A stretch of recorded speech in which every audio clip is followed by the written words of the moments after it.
Assalamualaikum warahmatullahi wabarakatuh. Innal hamdalillah nahmaduhu wa nasta'inuhu wa nastaghfiruh wa na'udzu billahi min syururi anfusina wa min sayyiati a'malina. May yahdihillahu fala mudhillalah wa may yudlil falan tajida lahu waliyyan mursyida. Asyhadu an la ilaha illallah wa asyhadu anna Muhammadan abduhu wa rasuluhu la nabiyya ba'd. Allahumma fassalli wa sallim ala hadzal nabiyil karim Muhammadin sallallahu alaihi wasallam la nabiyya ba'd. Bapak-bapak, ibu-ibu yang saya hormati serta generasi muda yang saya sayangi.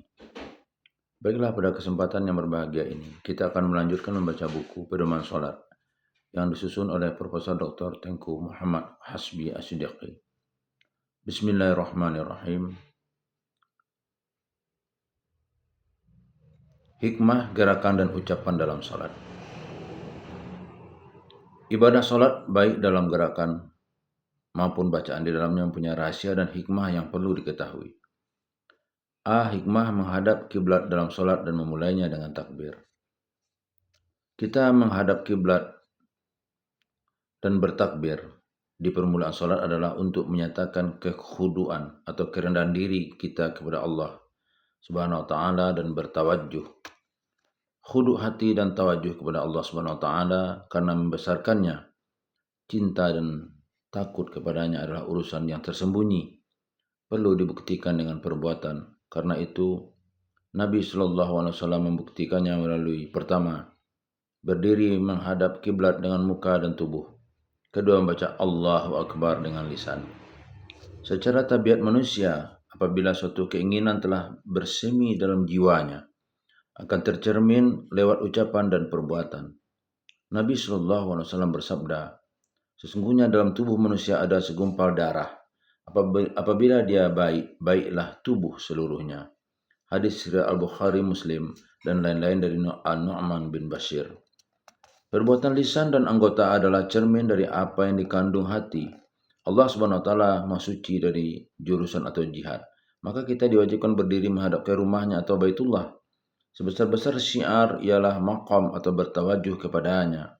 Karena berdiri dengan tidak menghadap kepada yang dibesarkan tidak dapat dijadikan tanda membesarkan.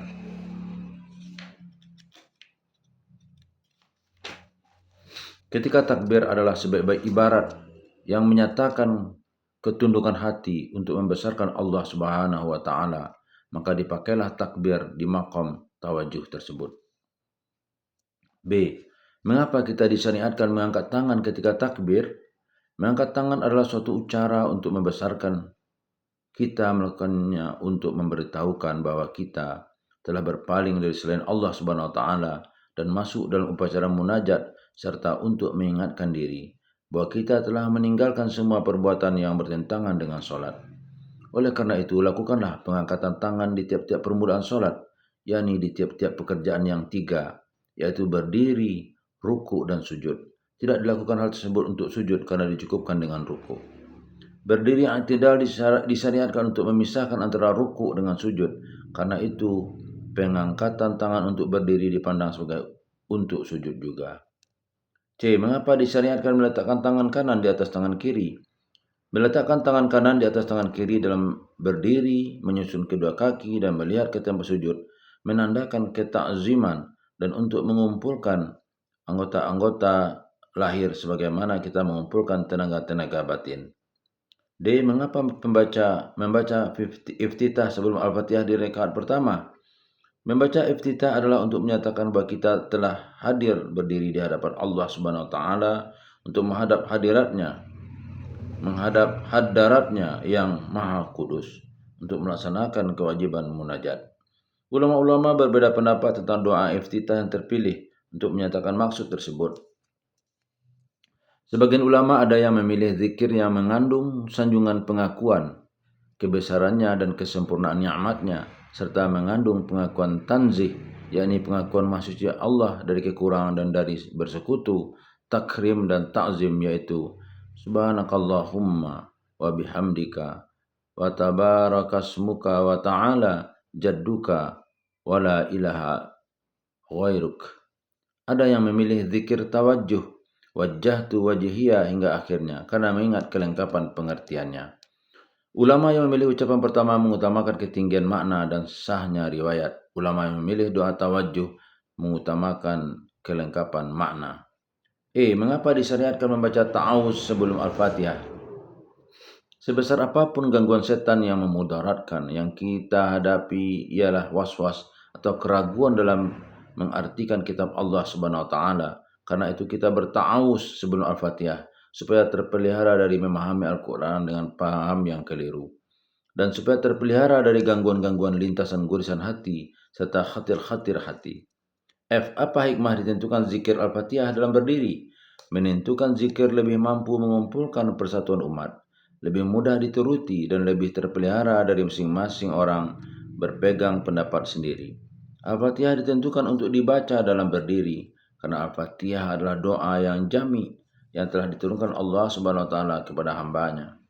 Doa tersebut mengajarkan kita betapa kita memuji Allah Subhanahu wa taala, menyanjungnya, mengakui keesaannya dalam menerima ibadah, menerima permohonan dalam memberikan pertolongan, betapa kita memohon jalan yang mengumpulkan semua kebajikan, dan kita berlindung dengan Dia dari jalan orang-orang yang dibenci dan sesat. Sesungguhnya Al-Fatihah adalah sebaik-baik doa yang banyak sekali kandungannya. Qiyam atau berdiri dilakukan untuk menyatakan kebesaran Allah Subhanahu wa taala dengan anggota tubuh. Demikian pula ruku dan sujud, mentakzimkan Allah Subhanahu wa taala dengan jasad, dilakukan dengan salah satu dari 3 cara. Pertama, berdiri di hadapannya sambil menghadap kedua, menundukkan kepala, ketiga sujud. Mengumpulkan ketiga-tiganya adalah yang sangat baik. Dan yang paling rendah di antaranya adalah berdiri, serta yang paling tinggi adalah sujud. Dengan cara berangsur-angsur dari rendah kepada tinggi, lebih memberi bekas kepada jiwa dan lebih dapat mengingatkan jiwa kepada khudu. Sebenarnya sujud adalah sebesar-besar ta'zim yang merupakan maksud salat. Digandakanlah pekerjaannya, dikerjakan 2 kali. Berdiri dan ruku adalah jalan kepada sujud. Apakah hikmah membaca Al-Quran sesudah Al-Fatihah? Mentakzimkan Al-Quran dan membacanya adalah suatu kewajiban dalam agama, dan tidak ada cara yang tampak untuk membesarkan Al-Quran selain membaca. Kita juga diperintahkan untuk membacanya dalam keadaan berdiri. Membaca Al-Quran adalah suatu qurbah yang menyempurnakan solat. Diperintahkanlah kita membaca surat dari Al-Quran, karena surat adalah kalam tam, serangkaian perkataan yang sempurna dari Allah Subhanahu wa taala, yang telah mengalahkan dengan balaghahnya semua balaghah mereka yang ingkar, dan karena surat tersebut berpangkal dan berujung. Mengapa ruku' dilaksanakan dengan cara yang telah kita kenal? Terkadang berdiri menurut sebagian orang adalah menyerupai tunduk, maka perlu dilahirkan tunduk yang dimaksud, yaitu tunduk dengan telapak menggenggam lutut. Akan tetapi tunduk tidak dapat dipandang takzim kecuali diam sebentar di dalamnya.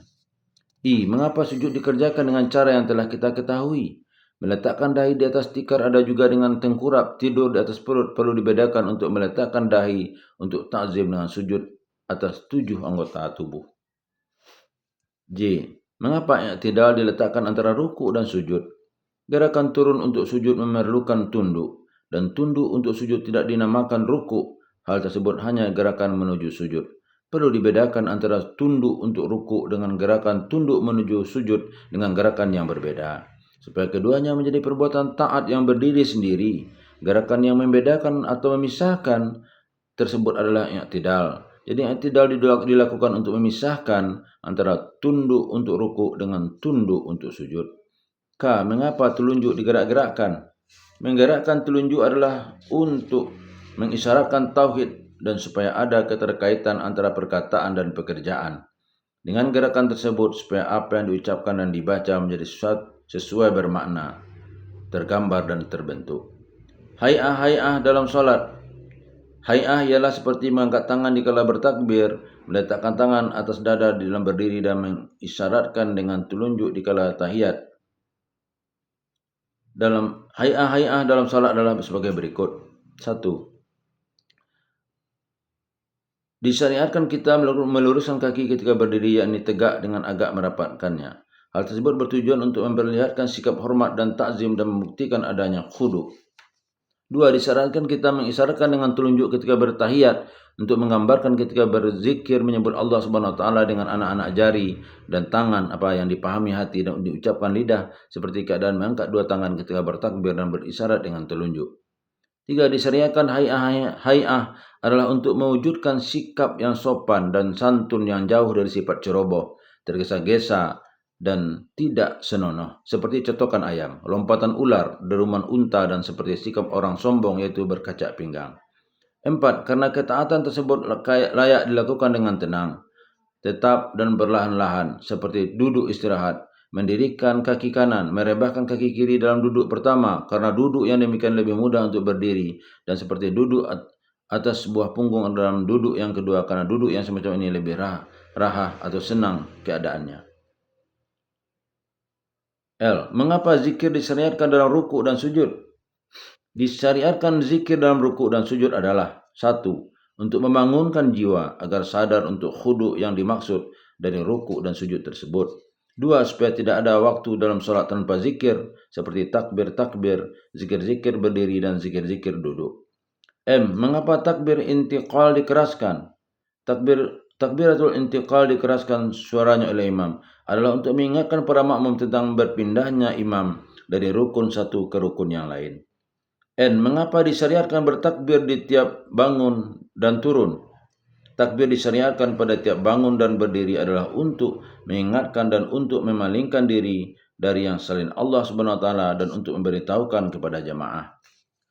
Takbir dibaca ketika berpindah dari rukun ke rukun supaya tidak ada dalam salat waktu tanpa zikir.